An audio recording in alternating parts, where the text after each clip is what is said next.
today. We're getting into a spot where we're starting to reopen a little bit, and I'm actually at our office, which is very strange. This is the first time back here for a while, and I'm a little paranoid that someone's going to come walking in, but I think we're good. And we're here to talk a little bit about education during the COVID crisis. I want to thank Maureen for giving us this opportunity to speak with you guys and provide this training. And we also want to thank Children's Community Programs of Connecticut and the ESS program for providing us with this opportunity. We really appreciate being able to work with you and serve as a resource for you. And I'm happy that we have a full team here today. We've got myself, we've got Attorney Adam Yagaloff, who works in our office. Hopefully we'll be starting to take some cases under the contract soon. We've got Attorney Melanie Dunn, who you guys all know very well, who's with CP. And we also have Tiffany Minicombe, who is our paralegal in our Hartford office. She's helping run the show today, and she's an awesome resource for all of our cases. So, we want this to be as informal as possible for you. And we want to be able to go through and answer questions for you throughout the process. So I'm happy to see a lot of you guys are on your video. It's nice to see everybody's faces. And so throughout the presentation, you can either put a question in the chat box, or you can it's a small enough group that you can simply, unmute yourself and pop on in. Does that sound good? Yes. Okay, excellent. So one thing, I just kind of wanted to take the temperature, if you guys don't mind.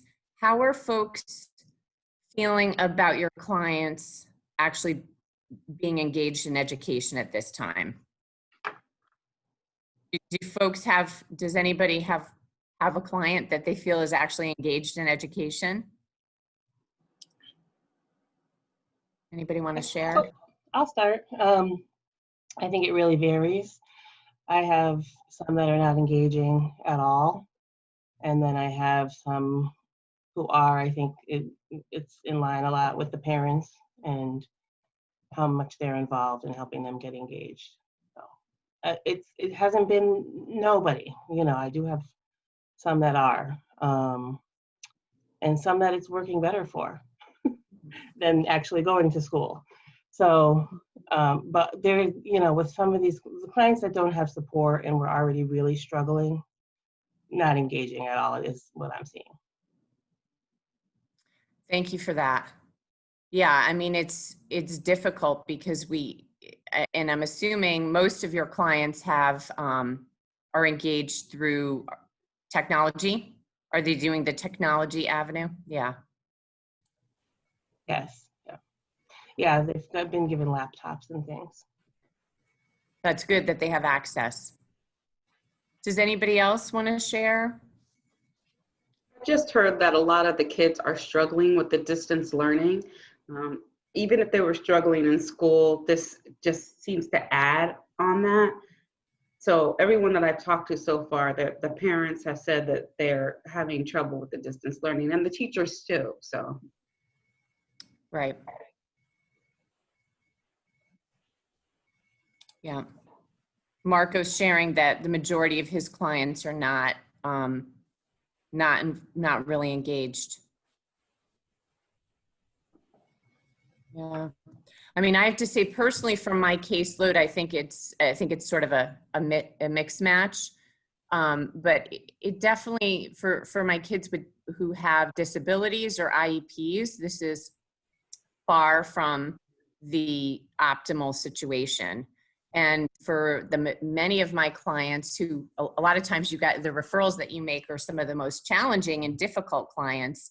In many cases, those difficult clients are really disengaged. This is just spiraling their disengagement even further, which is challenging. Anybody else have anything they want to share or a particular question they want to ask before we get started? Okay.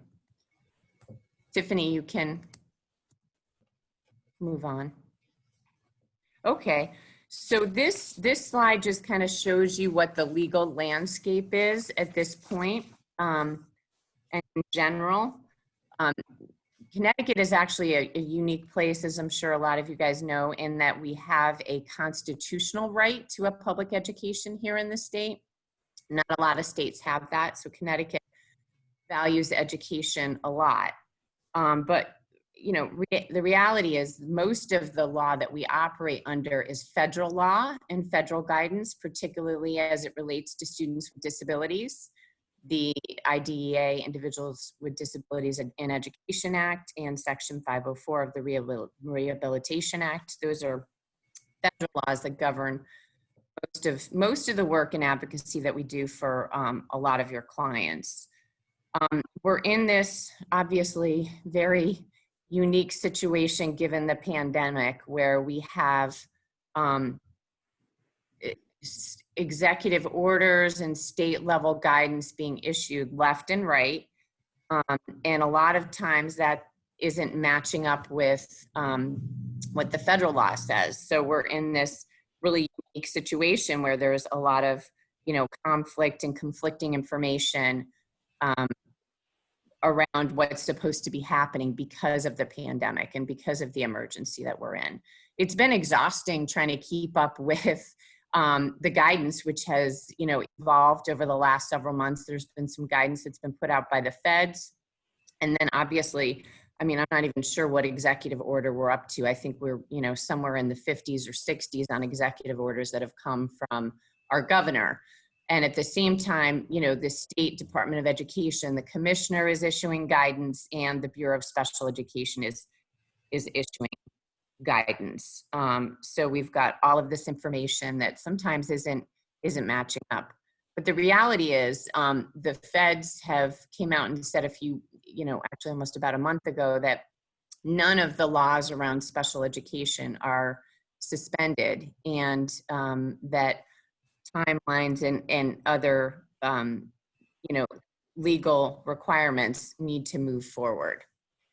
So that was there was a concern that certain waivers were going to be made. So that was a big relief for the advocacy community. Tiffany, you can move on to the next slide. So this slide here, we're just trying to highlight for you some of the key pieces of information and guidance that have come out since the pandemic has started. This is by no means exhaustive. There's just, these are some of the key points and more recent points that still hold today. The U.S. Department of Education issued guidance back in March. They haven't issued anything since, other than that report that I just mentioned, or by the Secretary of Education, which indicated that waivers weren't going to be made. And the majority of this guidance talked about the importance of doing what's in the best interest of the general public health to protect all students. It talked about the importance of making sure that any education that's being offered to general education students is also being offered to special education students. And there was some clarifying guidance that was issued around the importance of trying to make sure to provide virtual access to all students, regardless of a district's worry that they wouldn't be reaching all students. Because at a certain point in time across the nation, some school districts were choosing not to provide education because they were fearful that they wouldn't be able to provide a similar education to its students with disabilities. And so the Secretary of Education and the Office of Civil Rights came out and said, nope, you need to do your best job and do what you can to make sure that you're providing education for everyone. In terms of what's been going on here at the state, I'm sure everybody's aware, one of the first things that Governor Lamont did was waive the actual school day requirement for the current school year. since that time, then he has closed school buildings. First, was for 2 weeks. Then it was it April 20th, and it was May 20th, and then more recently, obviously, school buildings are closed for the rest of the year. In addition to that, the State Department of Education has been issuing its own guidance around attendance. Lots of pieces of guidance from the Bureau of Special Education, which have changed drastically since March. Most recently, the governor's office came out with rules around a summer school and preparing for a safe return to school, hopefully this summer. And also, the Bureau of Special Education recently issued some guidance on students who are aging out. And I'll try to touch upon those key points as we move through the presentation. Go ahead, Tiffany. So the big question, right, is how are students accessing education at this time? And, you know, we were just talking about that, right? It's through this distance learning. And distance learning can be technology-based or it can be tech-free. A lot of the focus has been on access to, you know, most districts are trying to provide the technology-based learning, which is the preferred model. So there's been a lot of focus on access to computers and devices and access to the internet. And so I'm sure folks have heard about the big partnerships at the state level to ensure that districts, the alliance districts throughout the state and the districts that are more needy are able to get devices and distribute those to their students. There was a very detailed schedule that was put out. The partnership with the Dahlia Foundation, even though it was allegedly disbanded, the commitment still exists to provide those computers, and as well as the computers were prioritized for high school students, whereas the K through 8 students were to be given book bags, scholastic book bags with certain appropriate age-level books. And all of those deliveries were supposed to occur in sort of 3 different shipments, starting in May and ending in July. And, you know, we've heard that a lot of the districts are behind in the distribution. Hartford was a little, I mean, believe it or not, Hartford was somewhat ahead of the game. They were distributing devices a lot quicker than other big cities like Waterbury and Bridgeport, and they had their own kind of their own devices. They weren't waiting fully on the state given devices. So fortunately, most of my clients in Hartford were able to receive devices quickly. You know, then the issue becomes access to internet and access to Wi-Fi. And at the state level, the governor issued guidance saying that technology companies should be providing access to all students and all families and waiving certain requirements during this time period so that all families would have access to the internet. We've heard issues with that. You know, for example, if a family had an outstanding bill with a certain company, the company was refusing to provide them with access or reopen an account. One way to try to get around this is for the districts themselves to provide different hotspots for internet access and internet access in different places. So for example, the city of New Britain partnered with a car dealership, and the car dealership put Wi-Fi hotspots in cars that it would situate around town so that all folks could have access. I heard Hartford was working on something similar, but I haven't heard of anything being finalized. There's also, you know, in terms of the modality of learning that's going on right now, there's this synchronous versus asynchronous learning. The synchronous learning is the ability to get feedback immediately in real time on whatever a student is working on. So like actually being a part of a virtual classroom and getting immediate feedback, or having a one-to-one with their teacher and being able to get immediate feedback. The asynchronous is obviously not the opposite of that, but the inability to get immediate feedback, and the feedback is delayed and it's not in real time.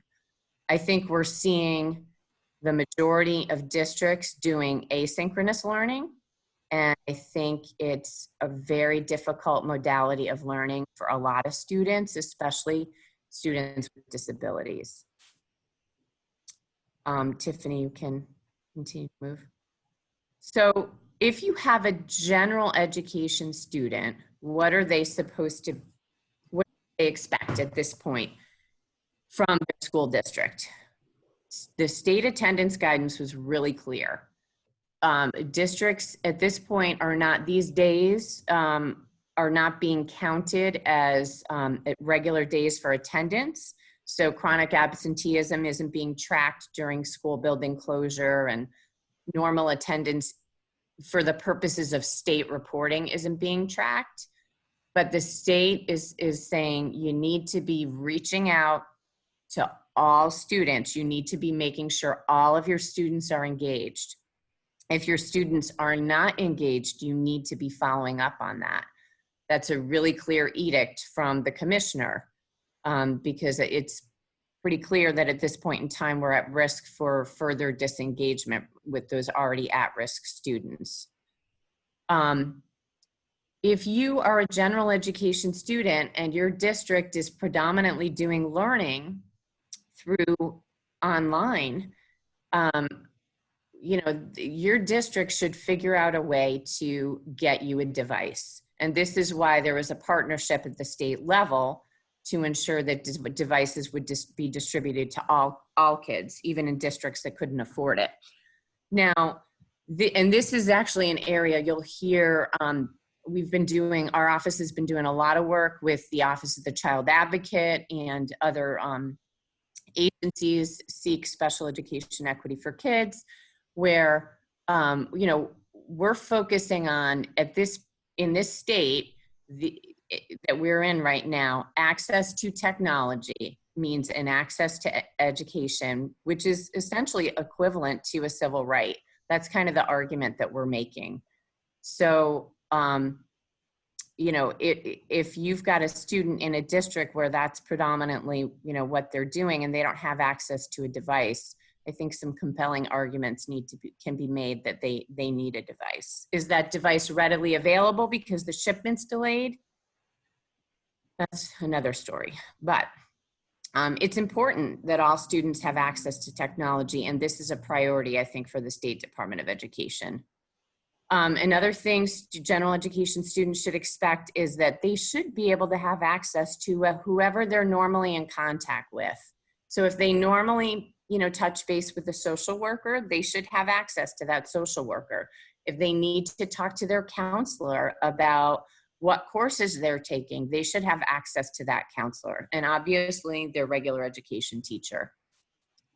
The reality is, given the mode of learning that we're in right now, certain courses, certain electives, labs, you know, certain activities that are maybe vocational in nature or hands-on in nature may remain unavailable.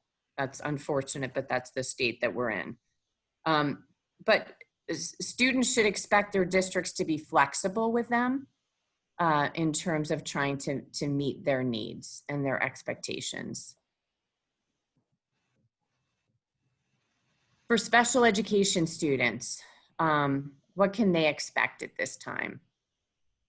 They should be getting direct and individualized communication from the staff that are responsible for their IEP. So they should be hearing from their case manager and their regular service providers.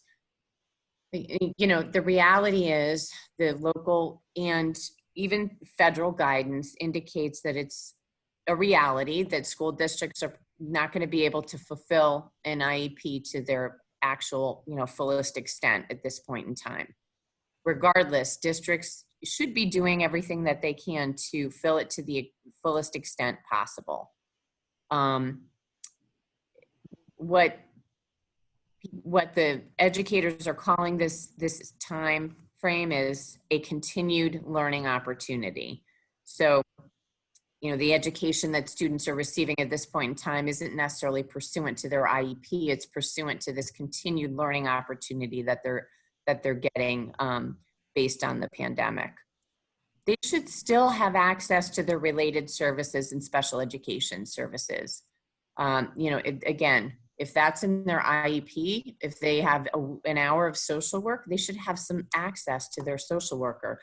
Maybe the social worker can't do the full hour, but they should be coming as close as possible to it. Similarly, you know, direct time with their special education teacher if that's in their IEP.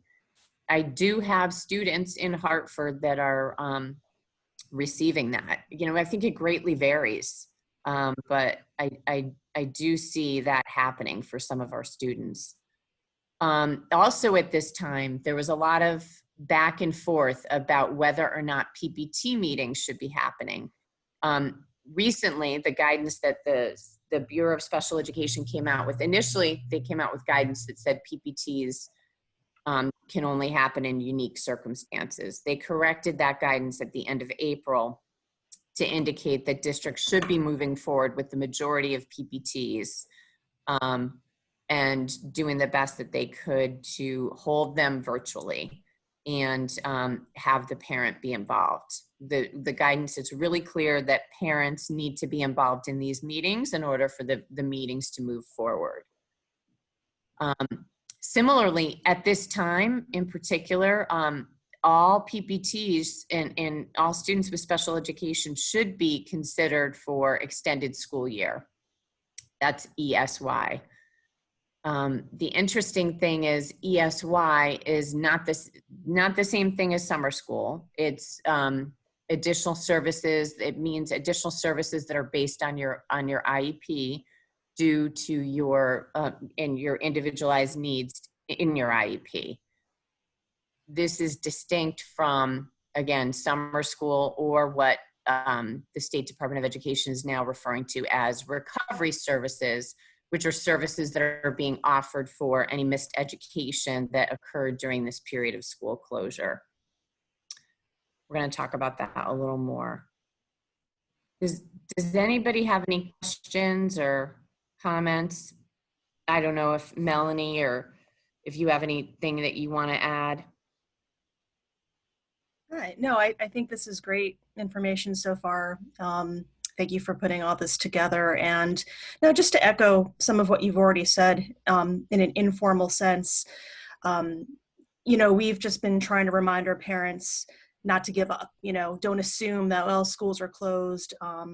You know, there's nothing we can do right now. It's, if you want the PPT meeting, if there's something that needs to be addressed, they have to hold it for you.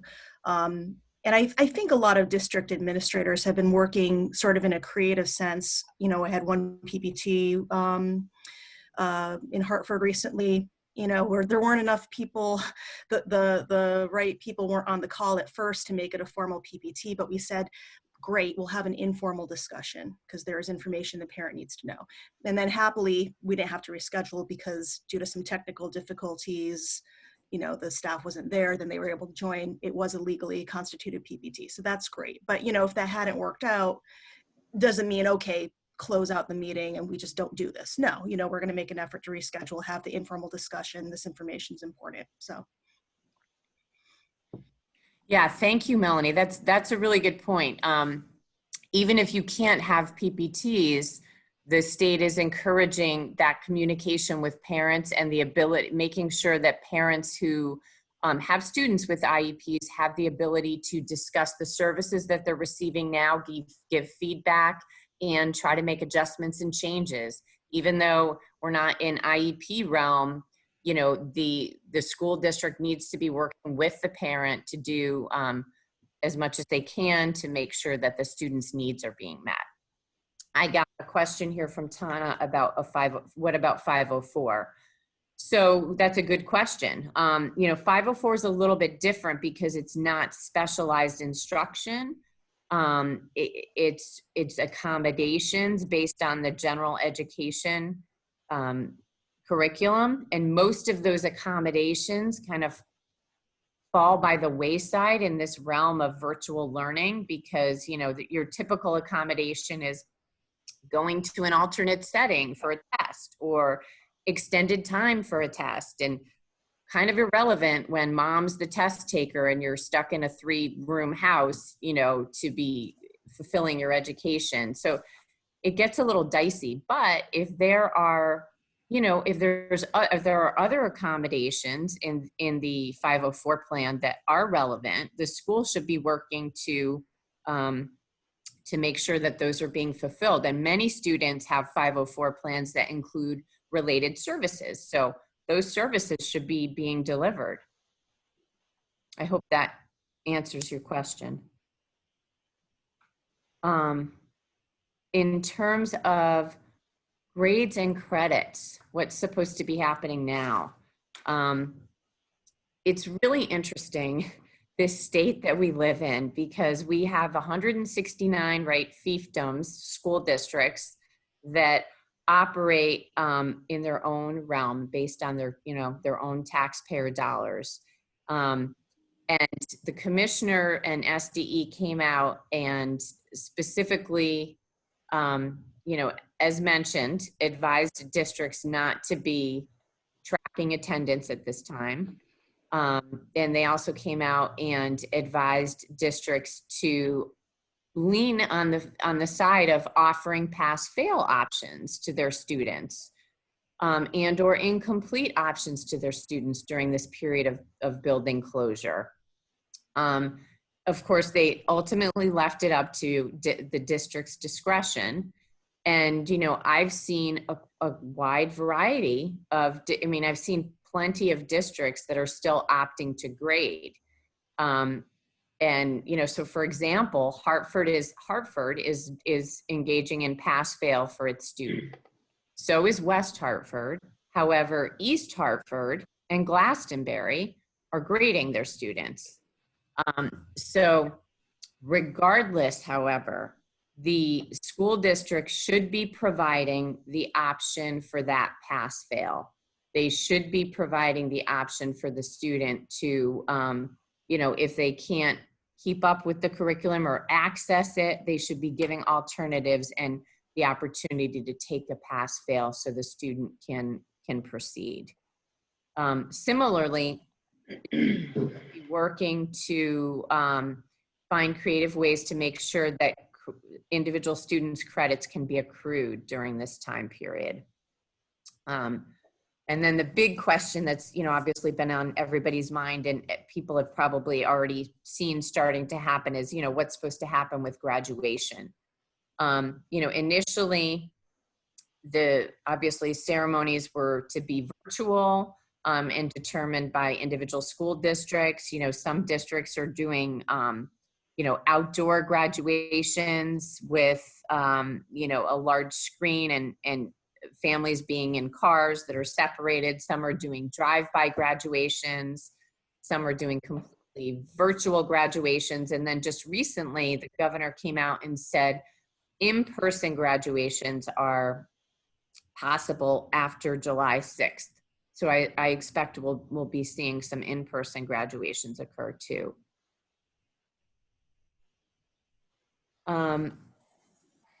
So, and Marisa, I think I'm going to take this one, yes, right? Yeah. Thanks. So, one of the things that's important that Marisa is talking about, of course, is PPTs. And, you know, this is an interesting time, I think, because this is an opportunity for students to engage with their PPT in ways that they maybe weren't able to before, like maybe getting on a Zoom call, right? Maybe that wasn't offered to them before this COVID crisis happened.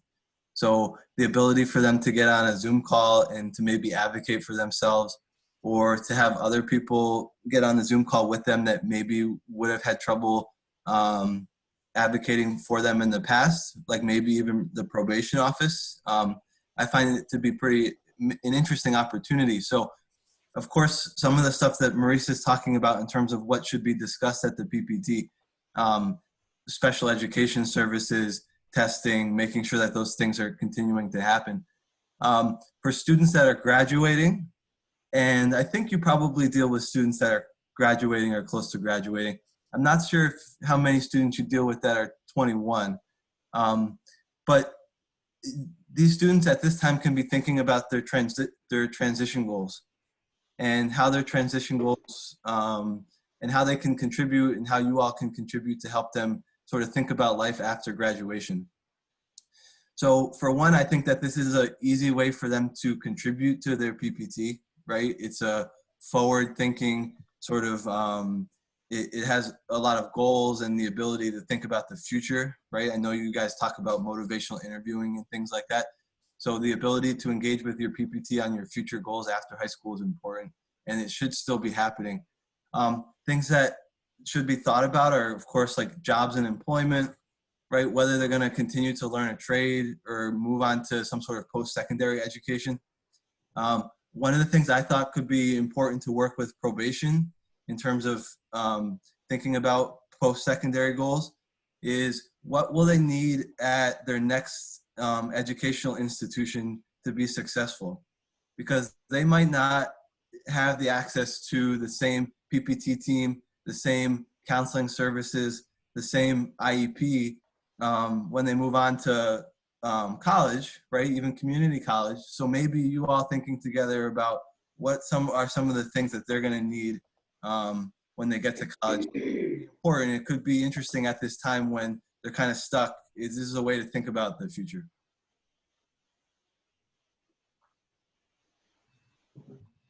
Yeah, those are really good points, Adam. I would just say that the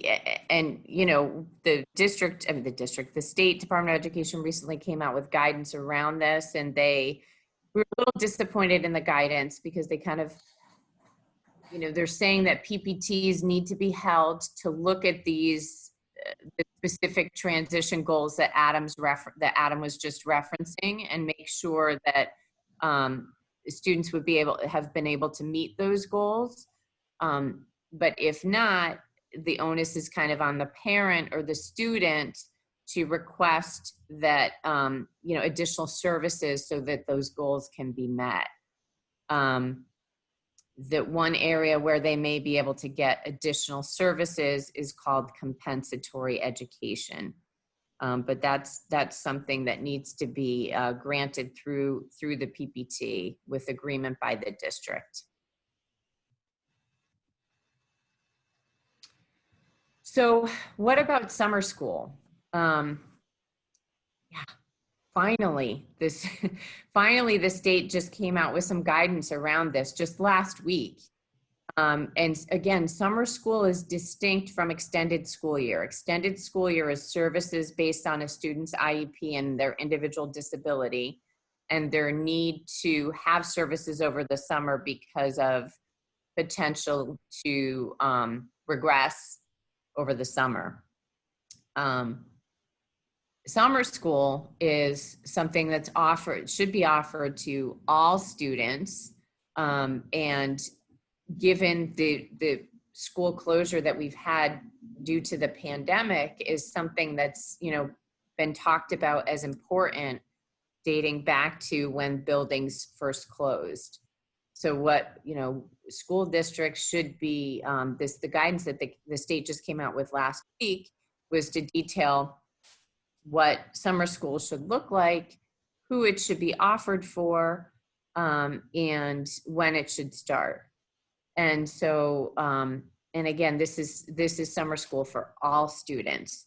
So what the guidance indicated was that summer school is a priority for priority districts and for priority students. So most of the school districts that we are working in should be offering summer programming and summer school to its students.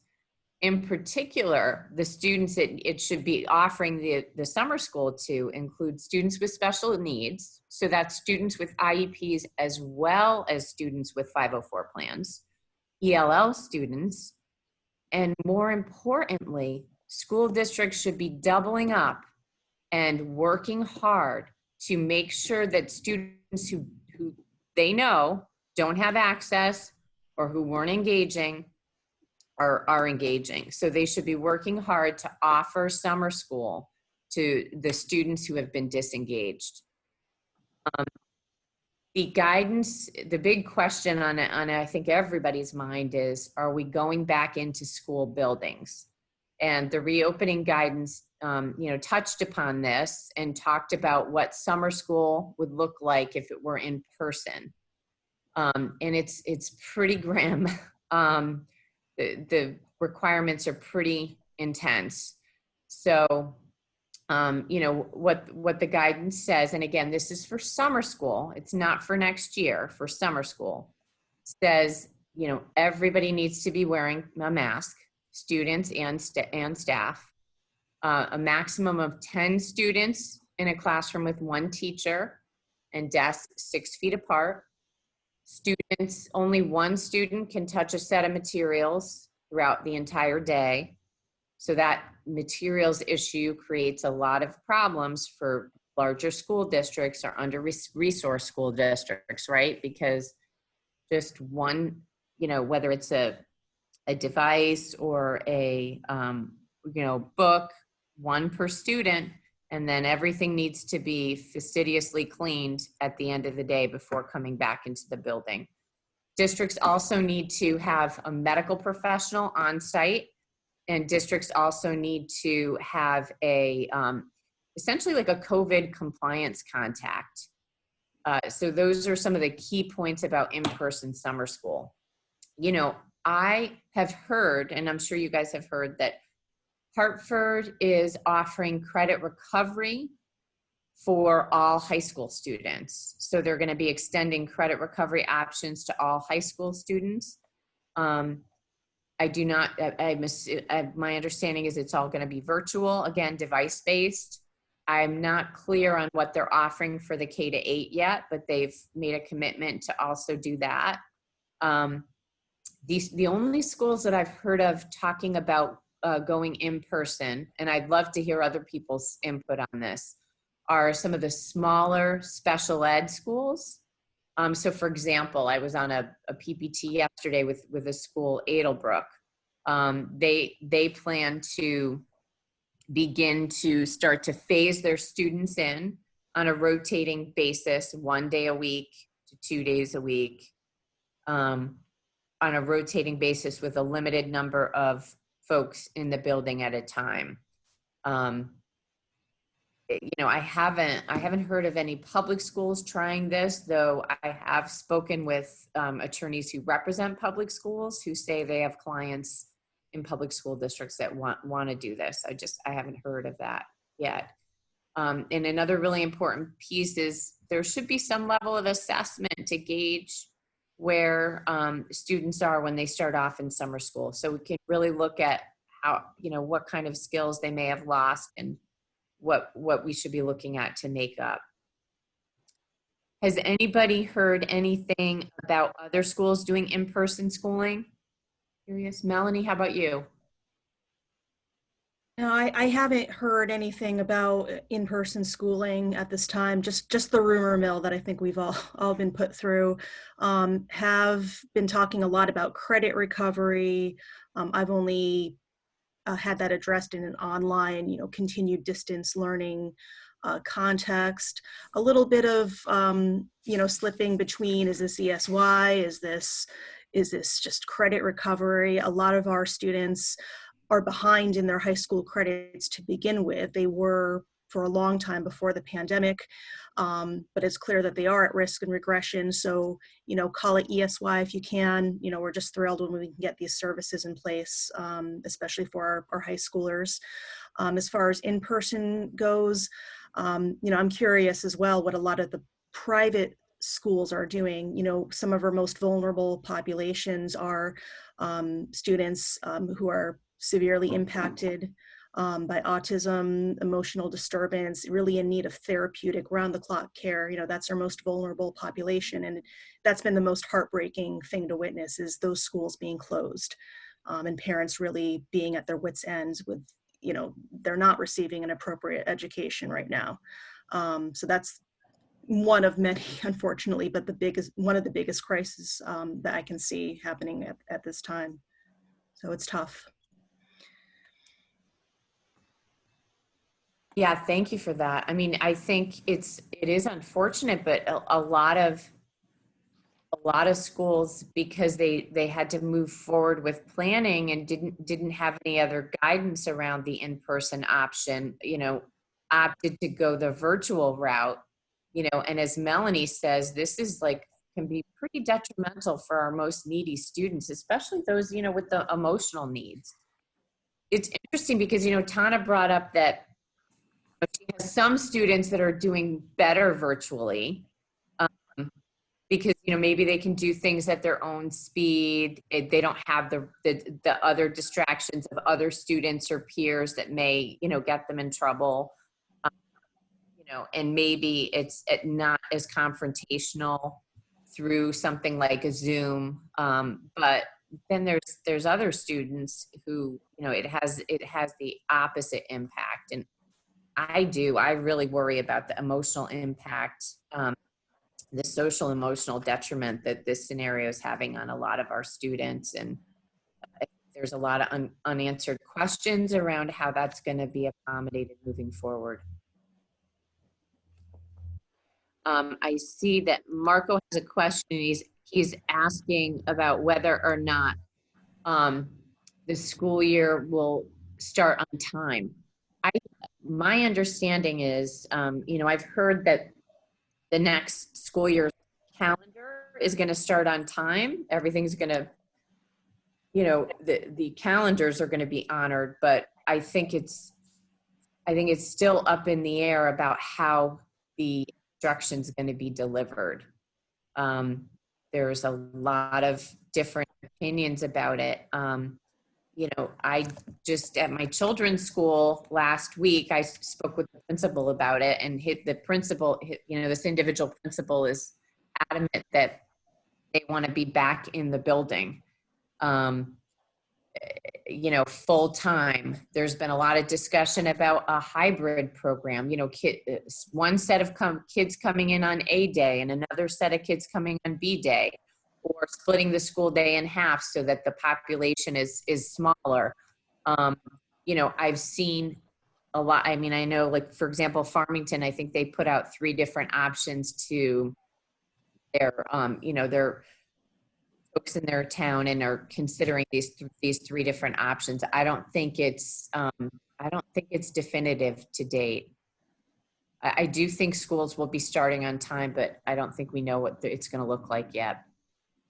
Yeah, Marisa, if you don't mind, if I jump in, just personal experience as a parent, Hartford Public Schools did have a town hall live stream yesterday where the superintendent, no giant revelations here, but similar to what you're saying, is that we expect to start on time, but there are the 3 different options that are floated, having high schoolers stay home, bringing in the younger ones, rotating schedules. Now, the superintendent did say for Hartford families, a parent survey is going out, so I'll be checking my email for that. Yeah, so that's the latest, but very similar to most districts, I think, just saying here are the options being floated. We're waiting for more guidance, more research, see what happens in the fall, and just be prepared. Absolutely. Yeah. Okay.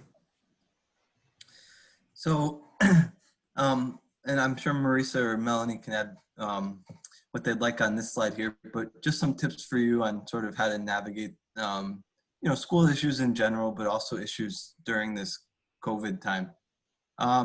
Number one is Marisa talked about how there's 140, is it 40 something districts in this state. So the amount of people that you end up dealing with is a lot. And I know that you all work with, I believe, I could be wrong, but 5 or 6 towns at least, right? And so the amount of schools that you all work with is a lot. And I know you have good relationships with probably most of them, right? And I know you as probation officers tend to get a lot of respect and leeway in terms of fighting for kids' education. So one of the things that we would just recommend, though, is making sure you put things in writing. Even if you've had a phone call, go back and send a quick email and say, hey, just following up on the phone call. Part of that's important because, I'm happy to talk off of this PowerPoint, but there are specific laws about young kids re-entering school from detention, right? There are specific laws about re-entering school from MYI. There are specific laws about testing and things like that. So when they're documented, it's easier just to make sure that those things are enforced. We talked about PPTs. PPTs, I think, could be important now. Even me as an attorney, I struggle with connecting with people and understanding where things are leading right now. And so a PPT could be good for a young person to have a team that he feels is maybe a little bit more than just his probation officers or his attorney. It could be helpful for this young person to feel like they know what's going on also. As I said, PPT should be held over Zoom or other platforms. It's my feeling that my clients always have phones, my young clients, and so I think this is a unique opportunity to get young people involved in their special education decision making. It's important to document learning loss now, right? What have you been seeing with your students in terms of them not going to school or them not accessing technology, right? How many days did your client not access technology after they re-entered from Hartford or Bridgeport detention, right? Was it 3 or 4 weeks? That's important to keep track of so the school could give you compensatory services at some point. And then also make sure they keep track of what work they're doing now. You would really hate for a young person to go through a summer's worth of work and feel like they've caught up or feel like they're doing well in terms of credits, and then all of a sudden find that, none of it was saved or none of it was thinking about, making sure that we track it. So my suggestion would be to talk to your young clients about making sure that they're tracking their work. And then, of course, advocating for summer school, extended school year, technology, Chromebooks, Wi-Fi, things like that. Maybe these just need a little bit of a push from someone that has the ability to access some of these services to get them. So that's just what I'll add if Marisa or Melanie has anything.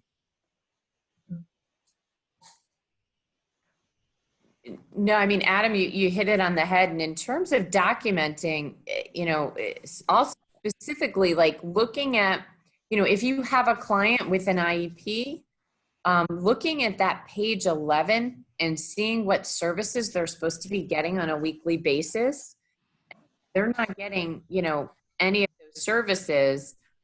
That's an important thing to document. Maybe student is due 7 hours of special education, but maybe the check-in they're getting with their special ed teacher only amounts to an hour and a half a week. That's a pretty significant loss. And it's not clear if compensatory education is going to be offered hour per hour, after this point in time, but having that hard data to make an argument, and this is also our job. So if you have cases where it seems like a client missed significant amount of services, that's a case that's ripe for referral to ESS. But to help us with that process, advising a client to document what they've been missing, so that we can help make some pretty compelling arguments moving forward. Okay, next slide. So here we wanted to just kind of talk out some case examples. and would love to, if you have specific case examples or questions during this time that you wanted to talk out, would love to have you all do that too.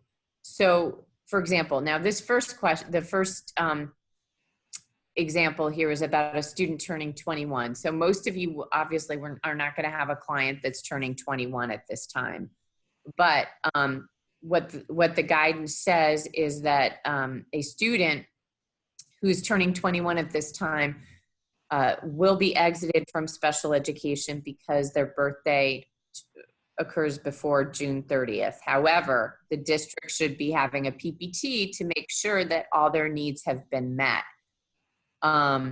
So if I had a client who was in this scenario that didn't receive the majority of services that they were supposed to receive to prepare them for life after high school, they were supposed to be getting, vocational training, and they were supposed to be getting, certain independent living skills. They were supposed to be getting particular trained in soft skills for pursuing employment.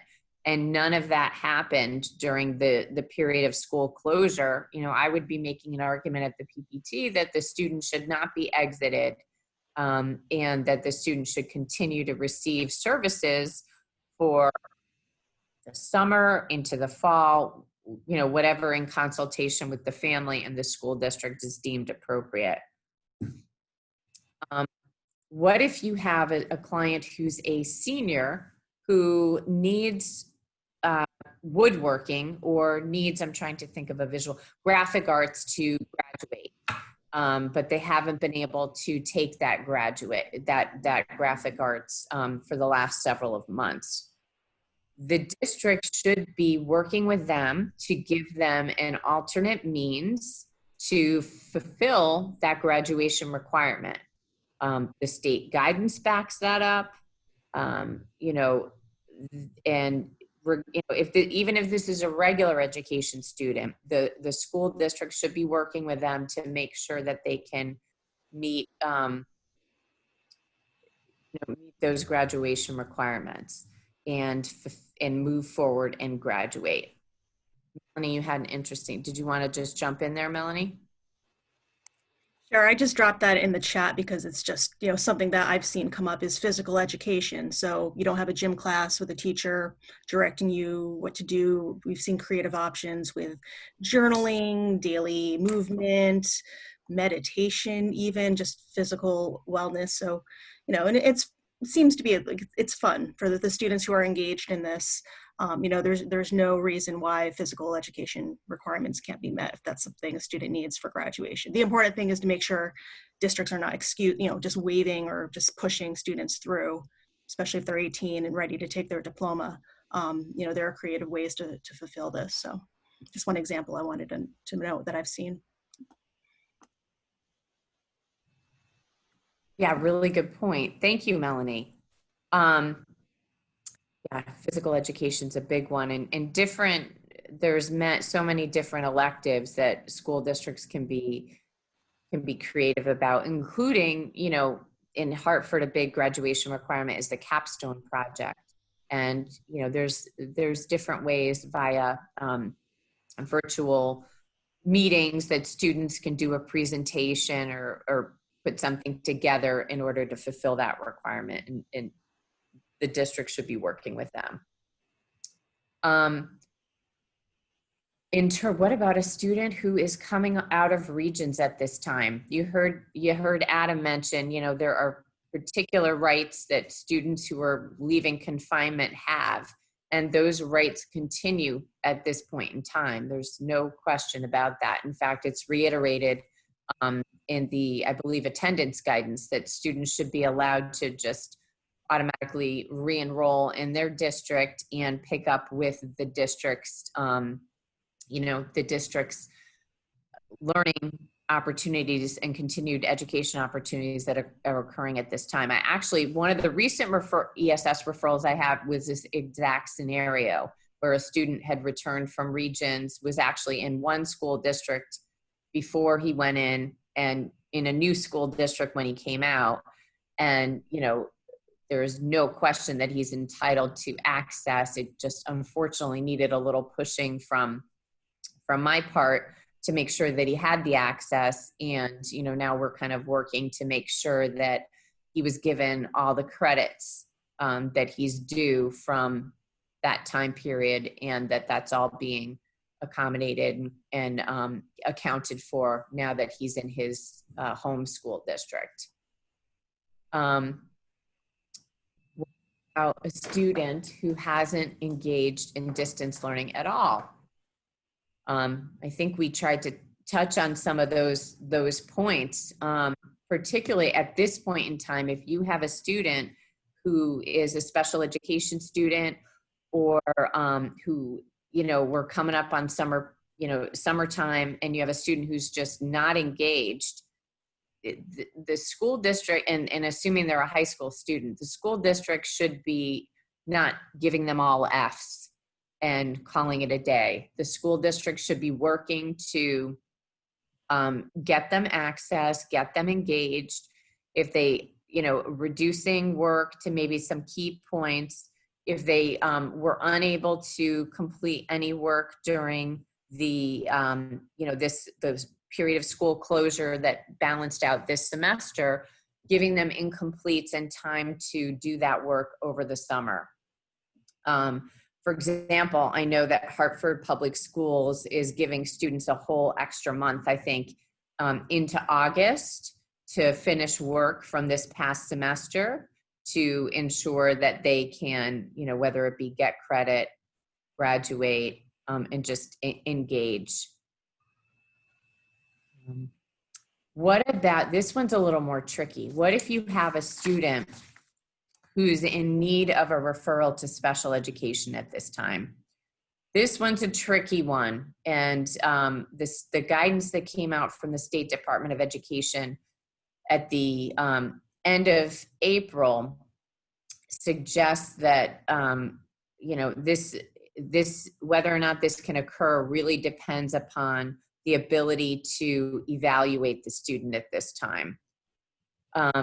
If there was a referral that was started before school building closed and there was testing that was completed before the school buildings closed, that absolutely should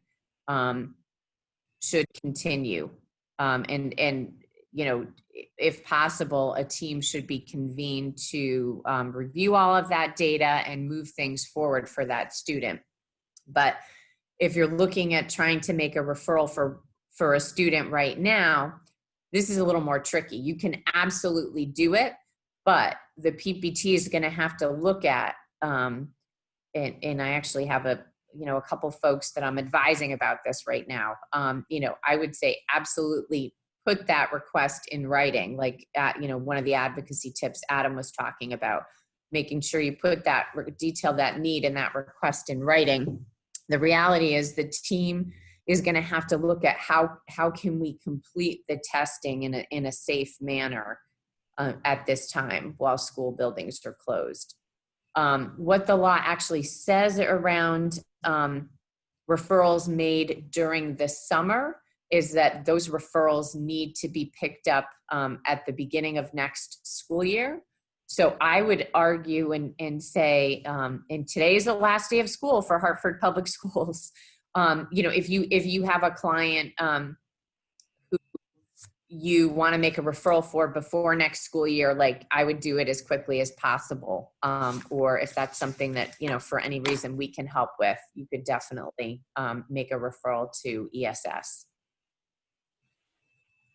Does anybody have any other scenarios that or case examples that they'd like to talk out?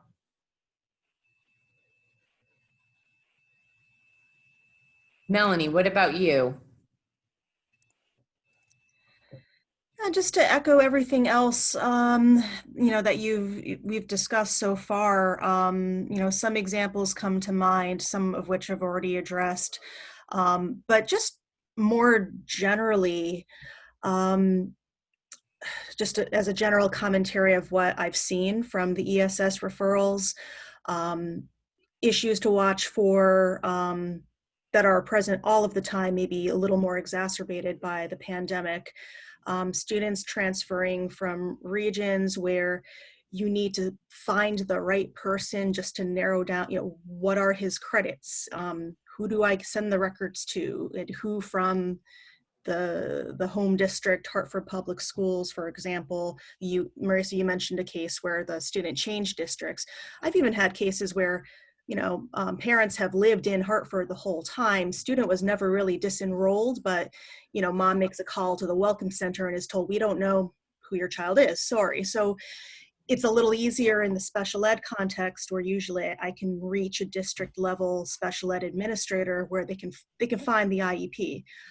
It's a little sad that it's about talking to the right person, but sometimes, rather than the parents giving up, our role is just to make the right phone calls, email the right people, and finally get an answer of, yes, I know who you are. We do have an IEP for you. Great, your annual review is due. Let's have a Zoom meeting, PPT, done. I imagine there's a lot of families who never get to that point and they sort of shrug and say, well, they can't find my child. I don't know what to do. So, even something as simple as that, I guess it's not as simple as it may seem. It just takes a little bit of hand holding and a little bit of pushing. Like, sounds like you've experienced that as well in your office. Yeah. Yes, Maureen. This is not so much a case scenario question, but it has to do with access to the internet and Wi-Fi. And we've been sort of asked to pull the probation officers, because I think that our own administration is going to start looking at, how can we get virtual visits done with our clients? Obviously, we're not giving out tablets and judicial branch, but how can we start contacting our clients on a face-to-face? So my question is about public Wi-Fi spaces. I mean, I know that kids know where to go for Wi-Fi, probably. I'm guessing if they don't have it at home, they probably know little spots that they can go to. But, I mean, is there or some sort of list, some sort of resource guide where, we as the adults would know where there might be public access spots available in places, city halls, libraries, and I don't even know. That's a good question. I have seen something published specifically for Hartford, and I can try to get my hands on that again and share it with you. I know, and you probably remember from our RED meeting that Hartford was talking about trying to identify additional spots. And I would think that would be a priority for the summer, since credit recovery and summer school is definitely being offered. So I definitely can follow up with them, and I'm happy to follow up with you so you can share that information with your staff. Thank you. I have a question for you. I'm wondering, do you guys have a policy around, because obviously a regular probation condition is attending school, right? And have you articulated a policy around how to handle that in this situation? Or are you kind of doing it on a case-by-case basis in terms of, your supervision of your clients?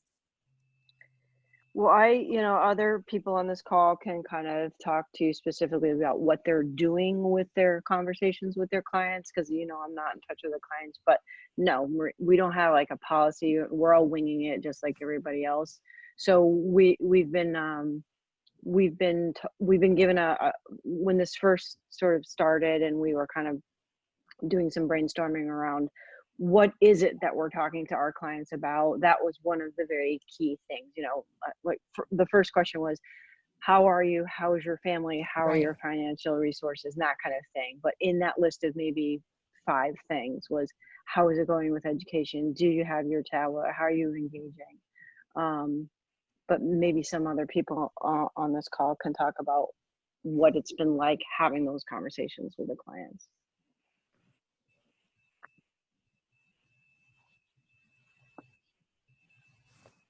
Anybody want to know? Don't be shy.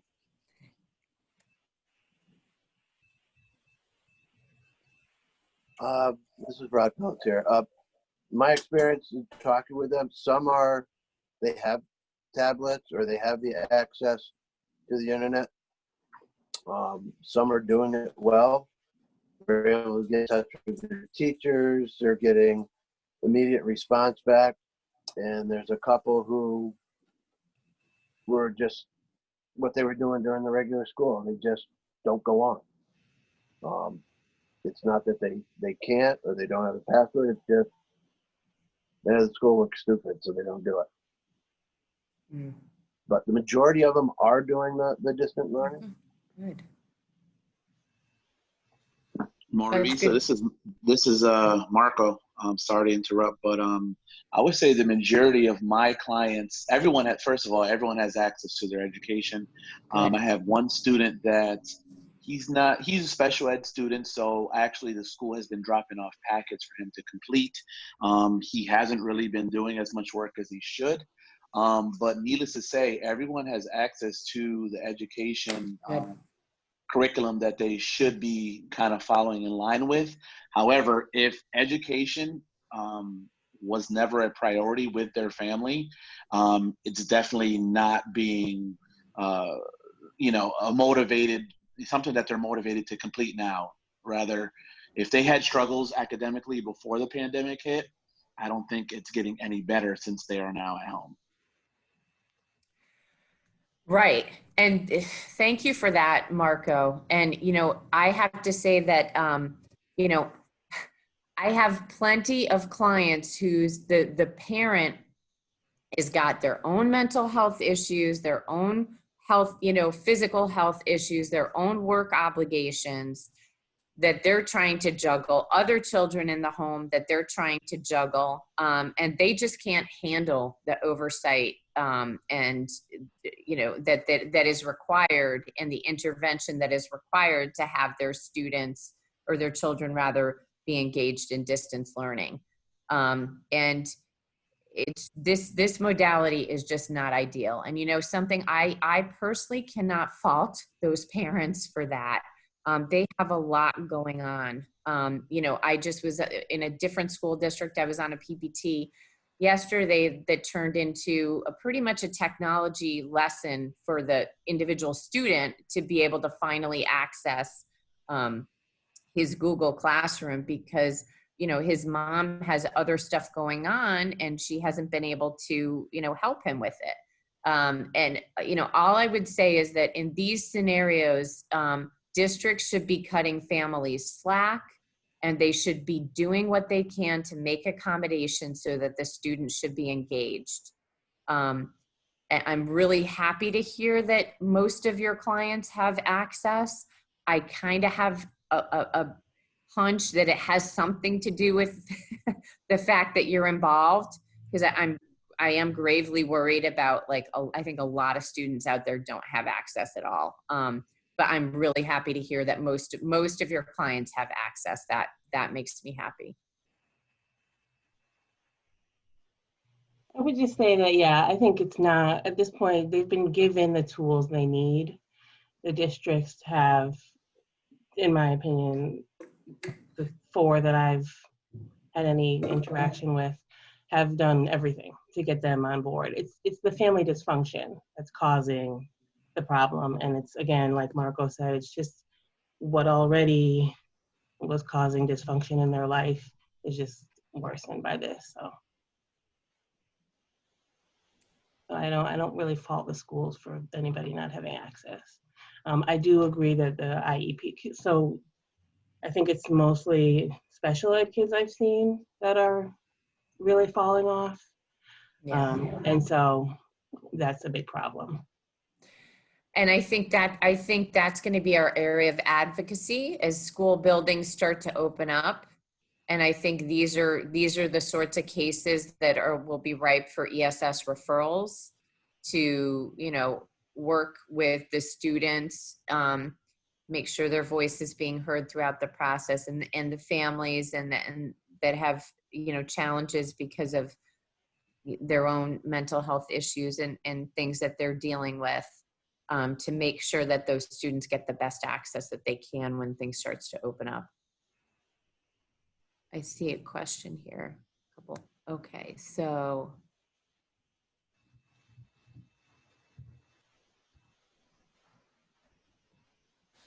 So I've got Warner. Is that Matt Warner? Just saying that, you know, he's got a family who is really kind of using the online learning as an excuse not to complete the education. Those are. That's why when you can, if there's anything that you know, any pushing that we can do to make sure that they have access, and they can't say we don't have access, you know, we're happy to try to help in that regard. And yeah, Marco makes a great point that the family component here is just so important to trying to make sure that students are receiving an education at this time. It's true, but it's hard. And I would say, you know, I know some of my clients need some slack here. Okay. Okay, Tiffany, you can move forward. So I don't know if anybody else has any more questions, or if anybody has anything else to add.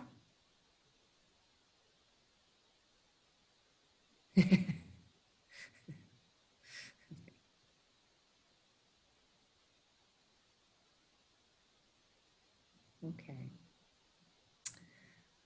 Well, with that said, I hope you found all this information helpful. I know that Melanie, Adam, and I want to continue to be a resource for you, and Tiffany as well. And really appreciate, you know, you taking the time to listen to us and share what you're seeing on the ground as well. And think of us, we're here throughout the summer to make ESS referrals. We're not going away, right, Melanie? Correct. Yeah. And thank you, Marisa. This has been great for putting this together and taking the lead on this. Okay, not a problem. All right. Well, thanks everybody. Be safe, and we'll hopefully look forward to seeing you outside of Zoom, maybe.